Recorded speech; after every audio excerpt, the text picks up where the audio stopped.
Yes, what is up, what is good guys and roses. Panibagong araw, panibagong video na naman tayo guys. At syempre, alam nyo na, sino to? Tigatamuran ng 2K Tupad guys. And for today's video guys, gagawa tayo ng bagong build.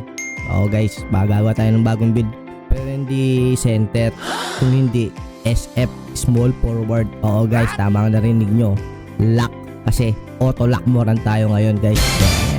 Kasi may sasalihan tayong event guys, off-roll position. Kaya kailangan natin gumawa ng another role. Kaya tara, samahan nyo ako mag-build ng mabilisan SF natin para ready tayo sa tournament. So eto na guys, magbi-build na tayo. So right-handed tayo, kaya right. So gagamitin natin jersey uniform dito, jersey number 14 guys. Yan.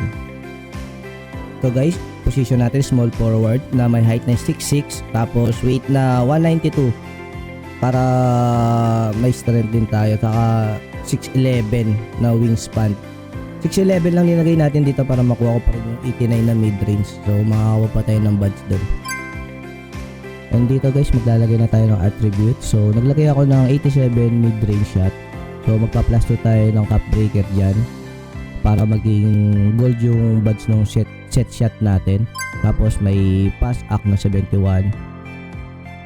Sa 3 points maglalagay tayo dito 83. And then skip tayo ng konti sa video natin guys. At syempre lock nga binibuild natin, di ba? Dapat ano tayo, lock talaga. Yung pang depensa pure lock, di ba?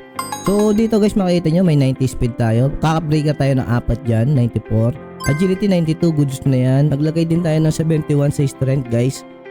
Hindi ko lang sure kung ano yung nakuha kong badge dyan kung immovable kasi pinagawa ko lang talaga itong build na to. So nagsuggest lang ako na ito yung gusto ko, ito. Ayan, ito pinakkinalabasan ng first build natin na lock. At hindi na rin ako nagdalawang isip na i-max tong build na to guys, kasi kailangan ko talaga magabol guys January 19, 2026 yung gaganapin na off-roll league. So kailangan pa natin kasi magpa-badge, diba? Ang hirap nun boy. Tapos magpapa ano ka pa, hot zone, di ba? Yung pinakamahirap para sa akin diyan yung pag-aralan ulit yung laruan ng isang lock Kasi huling laro ko ng lock 2025 pa, hindi ko lang alam kung anong month yun boy, kaya kailangan ko talaga magmadali boy. At alam naman natin iba yung 25 sa 26, kaya kailangan natin kumapa guys. Kailangan natin din makipaglaro sa mga scream-screaman, kailangan natin makipagsigawan, aray ko. At hindi tayo ma-unlock sa mismong event guys, aray mo. At dito kinuha natin defense na build specialization kasi ito yung available natin. At nasa last part na tayo ng video natin guys. Ito na yung pag-apply ng cap breakers. So guys, cap breakers, maglalagay tayo ng mga cap breakers sa mga attributes natin na kailangan lagyan guys. Tulad nitong perimeter defense guys, naglagay tayo ng 5 guys para umabot ng 99. Ayan, 99. Sa steel, 5 din guys para 96. So dito maglalagay din ako, naglagay ako dyan guys 5 sa perimeter defense, 5 sa steel, 4 sa speed. Sa agility hindi na natin linagyan yan.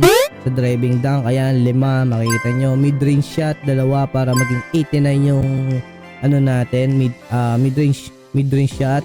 Makuha natin yung set shot specialist na badge. So ayun. So next season, ngayon season 4, maglalagay tayo dito sa vertical para makuha natin yung poster ni Michael Jackson. Aray mo talaga boy. So ayun nga guys, natapos na tayo mag-build ng lock natin. So alam nyo na, 2 ups, 2 down. Tigatamuran. Peace.